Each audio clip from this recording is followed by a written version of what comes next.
बहू। कमला एक बहुत स्वार्थी महिला है।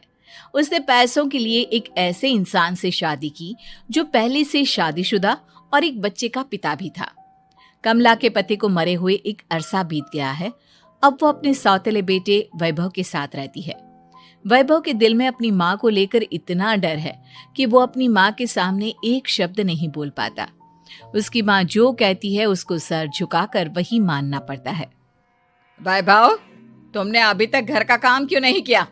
तुमसे कितनी बार कहा है कि सूरज निकलने से पहले तुम घर की साफ सफाई पूरी कर दिया करो। वैभव कुछ नहीं बोलता, चुपचाप सर झुकाए अपनी माँ की बात सुनता रहता है। तभी पास में खड़ा नौकर सुखराम कहता है, मालकिन, वैभव बाबा को रात से तेज बुखार है, इसलिए वो सुबह जल्दी उठ नहीं पाए। उनके बदले मैं घर की साफ सफाई कर देता हूँ। इसे कोई बुखार नहीं है। मैं इसे अच्छी तरह से जानती हूँ। ये सब काम न करने के बहाने हैं। सुखराम काका, बोल दो इसे, सारे घर का काम यही करेगा। और इससे समय पर अपना काम पूरा नहीं किया तो इससे आज का खाना भी नहीं मिलेगा। मगर मालकिन, वैभव बाबा की सच में ही तबीयत खराब है, आप एक बार देख तो लीजिए। कमला बिना कुछ बोले वहां से चली गई और बेचारा वैभव तेज बुखार में भी काम करता रहा। कमला वैभव की शादी एक ऐसी लड़की से कराना चाहती थी जो अनपढ़ हो और कमला से इसी तरह डरे जिस तरह वैभव डरता है, ताकि वैभव की सारी जायदाद और धन दौलत उसकी मुट्ठी में रहे। लेकिन आज के जमाने में ऐसी लड़की मिलना मुश्किल है। कमला कार में यही सब कुछ सोचती जा रही थी कि तभी रास्ते में, अरे ड्राइवर, तुमने कार क्यों रोक दी? और ये इतना शोर कैसा? मैडम, आगे कुछ बंजारों का खेल चल रहा है, इसलिए भीड़ लगी है। मैं अभी भीड़ को साइड में करवाकर कार निकालता हूँ। ड्राइवर भीड़ को साइड करके कार निकालने की कोशिश करने लगा कि तभी कमला की नजर रस्सी पर चल रही एक फुलवा नाम की बंजारन पर पड़ी। क्यों ना मैं इस बंजारन की शादी वैभव से करा दूं? ये तो अनपढ़ लग रही है, मेरे पैरों तले दबकर भी रहेगी। मुझे अभी इसके माँ बाप से बात करनी होगी। ये सोचकर कमला ने उन बंजारों से बात की और उन्हें शाम को अपने घर बुलाया। फुलवा के माता पिता वहां उसे लेकर आ गए। उन्होंने इतना आलीशान घर पहले कभी नहीं देखा था। अच्छा हुआ आप लोग आ गए। देखिए, मुझे घुमा फिरा कर बात करने की आदत नहीं है, इसलिए सीधे सीधे मुद्दे पर आती हूँ। मुझे आपकी बेटी बहुत पसंद है। मैं अपने इकलौते बेटे की शादी आपकी बेटी फुलवा से कराना चाहती हूँ।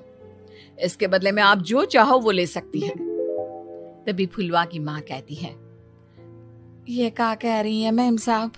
कहीं आप हमारी गरीबी का मजाक तो नहीं उड़ा रही ना? आप मेरे बेटे से मिल लो। अगर आपको मेरा बेटा पसंद आता है तो मैं कल से ही शादी की तैयारी शुरू कर दूंगी। सुखराम, वैभव को लेकर आओ। फुलवा अपनी माँ के कान में फुसफुसाती है, माँ, कहीं इस मेम साहब का छोरा पागल तो ना है? फुलवा अपनी माँ से बात कर रही होती है कि वैभव वहां आता है। फुलवा उसे देखती ही रह जाती है और उसके माता पिता उसकी शादी तय कर देते हैं। शादी वाले दिन किसी को फुलवा और वैभव की बेमेल विवाह की बात समझ में नहीं आती। फिर भी एक औरत कमला से पूछ ही लेती है, कमला जी, आपने अपने इकलौते बेटे की शादी देहाती गवार से क्यों करा दी? ये बंजारन आपके घर की बहू बनने लायक तो नहीं है। कम से कम अपने स्टेटस का ही ख्याल कर लिया होता। बहू तो अपने टक्कर की लाती, आपने तो बंजारन को ही बहू बना लिया। अब कमला को समझ में नहीं आ रहा था कि इस बात का क्या जवाब दे। वो कुछ देर चुप रही और सोच समझ कर कहती है, बहन जी, आपको तो पता है आजकल के बच्चे किसी की बात कहाँ सुनते हैं। मैं तो अपनी बहू एक पढ़ी लिखी और अपनी सोसाइटी की ही ढूंढ रही थी। लेकिन मेरे बेटे ने मेरे सामने इस बंजारन को लाकर खड़ा कर दिया। बोला कि मैं शादी करूंगा तो इसी से। अब भला मैं क्या करती, मुझे अपने बेटे के सामने झुकना ही पड़ा। कमला की ये बातें सुखराम भी सुन रहा था। उसने ये सारी बातें वैभव को जाकर बता दी। काका, मैं तो फुलवा को जानता भी नहीं, फिर माँ मेरे बारे में झूठ क्यों कह रही है? अरे बेटा, तुम कितने भोले हो, तुम्हें कुछ भी नहीं पता। तुम्हारे पिता अपनी सारी संपत्ति तुम्हारे नाम करके गए हैं। तुम्हारी माँ नहीं चाहती कि यह संपत्ति तुम्हें मिले, इसलिए उन्होंने तुम्हारी अनपढ़ लड़की से शादी करवाई ताकि तुम्हारी तरह वो भी अपने हक के लिए आवाज ना उठा सके। सुखराम काका, मैं क्या करूं, आप ही बताओ। माँ के सामने आते ही मेरे हाथ पैर कांपने लगते हैं। मैं माँ को कुछ भी नहीं कह पाता।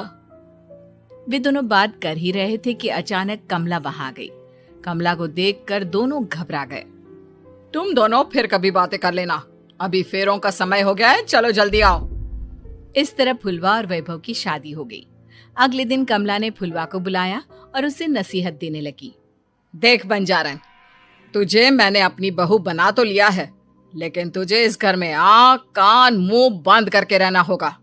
घर का काम कर और अपने पति से मतलब रख, समझी? कमला का ऐसा रवैया फुलवा को बिल्कुल समझ में नहीं आया। उसने वैभव से इस बारे में बात की। सुनिए ना, माँ जी ने जिस तरह मुझसे बात की मुझे अच्छा नहीं लगा। शादी से पहले तो वो मुझसे बहुत अच्छे से बात कर रही थी, लेकिन शादी के बाद उन्हें क्या हो गया? तुम ज्यादा मत सोचो, जैसा माँ कहती है वैसा ही करो। ये कहकर वैभव वहां से चला गया। अगले दिन वैभव को घर के नौकरों की तरह काम करता देख फुलवा को बहुत हैरानी हुई। फुलवा ने इस बारे में सुखराम काका से बात की तो सुखराम काका ने फुलवा को सारी बात बता दी।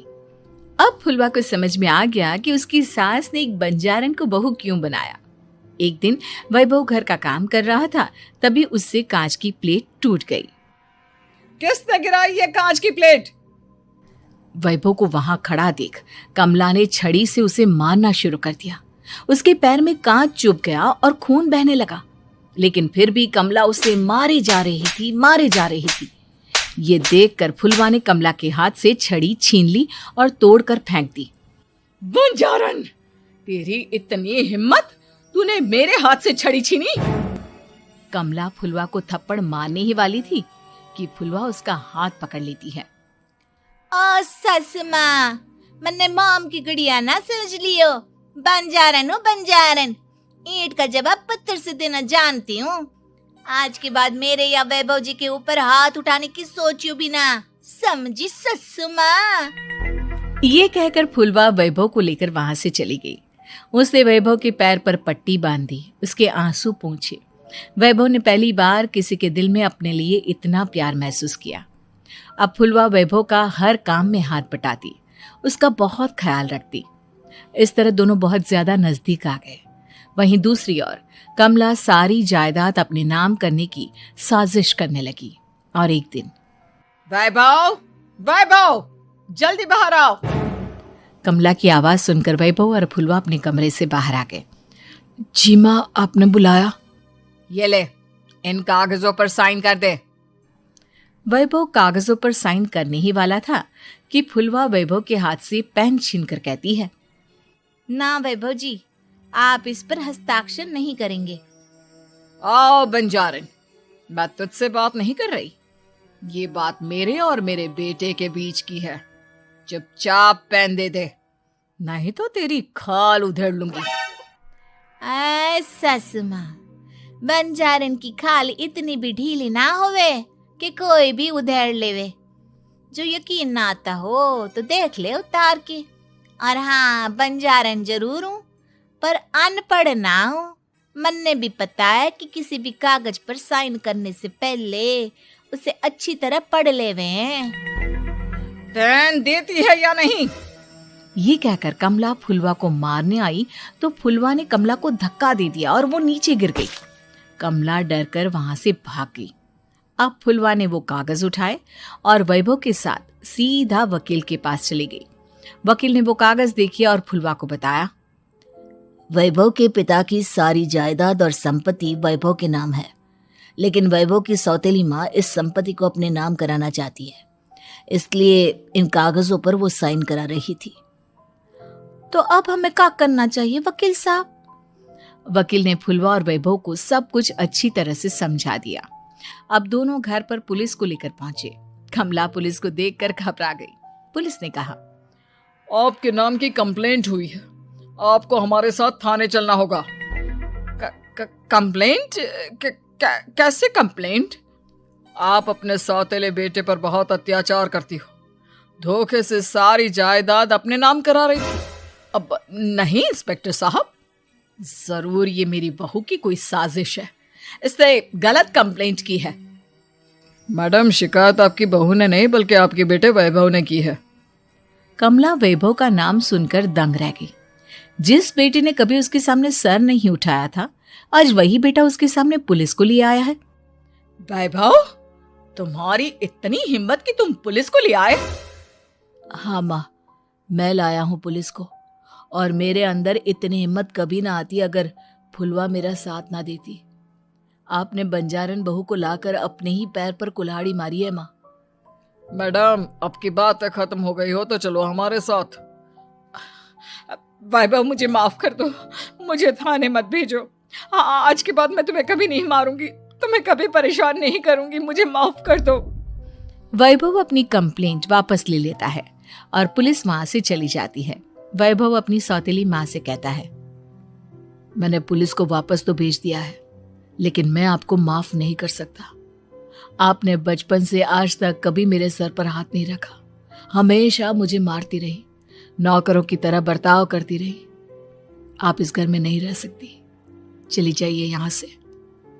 कमला घर छोड़कर चली गई और सड़क किनारे खड़ी होकर सोचने लगी, काश मैंने वैभव को माँ की तरह प्यार किया होता तो आज मैं इस तरह से बेसहारा ना हो जाती।